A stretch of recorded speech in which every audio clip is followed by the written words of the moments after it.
కిచిడి చూపిస్తున్నాను. దానికి కావాల్సిన ఇంగ్రీడియంట్స్ కిచిడికి ఇవి రైస్ ఒక డబ్బా రైస్ తీసుకుంటే సగం డబ్బా కందిపప్పు తీసుకున్నానండి. పెసరపప్పు అయినా కూడా వేసుకోవచ్చు, బాగుంటుంది. నేను కందిపప్పు తీసుకున్నాను. ఇవి రెండు ఇప్పుడు కడిగి ఒక 1 అవర్ నానబెట్టుకోవాలి.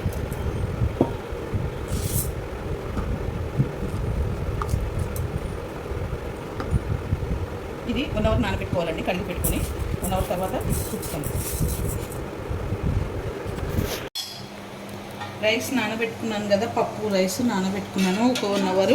ఇప్పుడు ఓకే అండి, రైసు ఒక 1 అవర్ దాకా నానబెట్టుకున్నాను. ఇప్పుడు తయారు చేసే విధానం అండి. ఉల్లిగడ్డ పచ్చిమిర్చి ఇలా కోసుకున్నాను, ఎల్లిపాయలు ఒలుసుకున్నాను, కరివేపాకు. ఇప్పుడు తయారు చేసే విధానము, కొంచెం నెయ్యి వేసుకుంటున్నాను, ఒక స్పూను నెయ్యి వేసుకుంటే బాగుంటుంది టేస్ట్.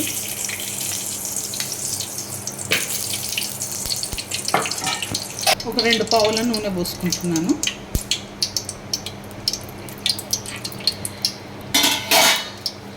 ఇప్పుడు సాజీరా,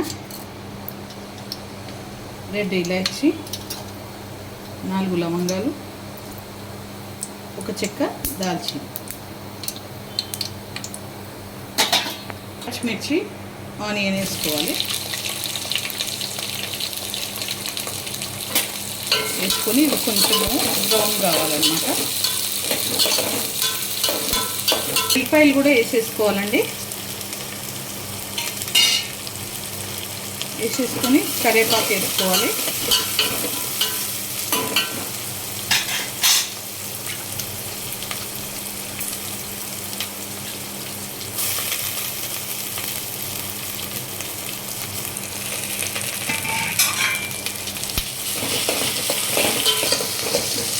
వేసేసుకొని పసుపు వేసుకుంటున్నానండి.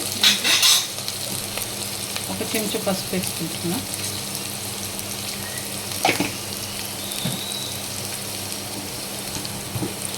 సగం చెంచా అల్లం వెల్లిపాయ పేస్టు,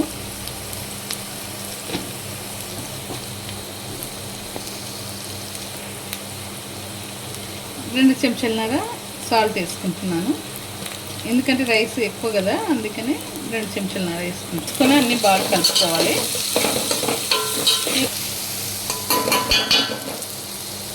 ఇది కొంచెం మగ్గాలండి, మూత పెట్టుకొని కొంచెం మగ్గించుకోవాలి.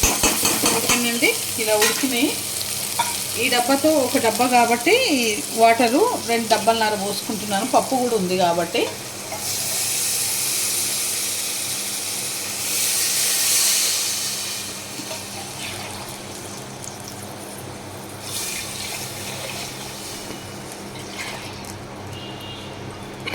టూ అండ్ హాఫ్ పోసుకోవాలి. మసిలినాక రైస్ వేసుకోవాలి.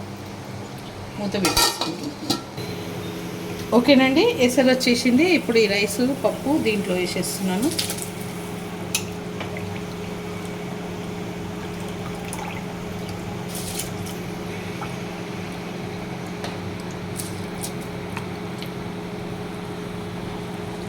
వేసేసుకొని కలుపుకొని మూత పెట్టుకోవాలి.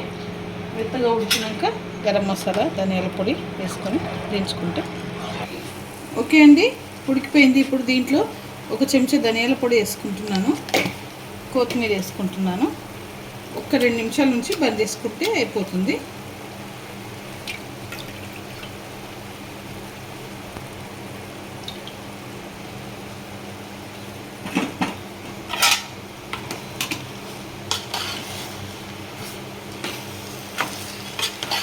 ఓకే అండి, అయిపోయింది. ఈ వీడియో కనుక నచ్చితే లైక్ చేయండి, షేర్ చేయండి, కామెంట్ చేయండి, సబ్స్క్రైబ్ చేయండి. చాలా బాగుంటుంది, మీరు కూడా ట్రై చేయండి.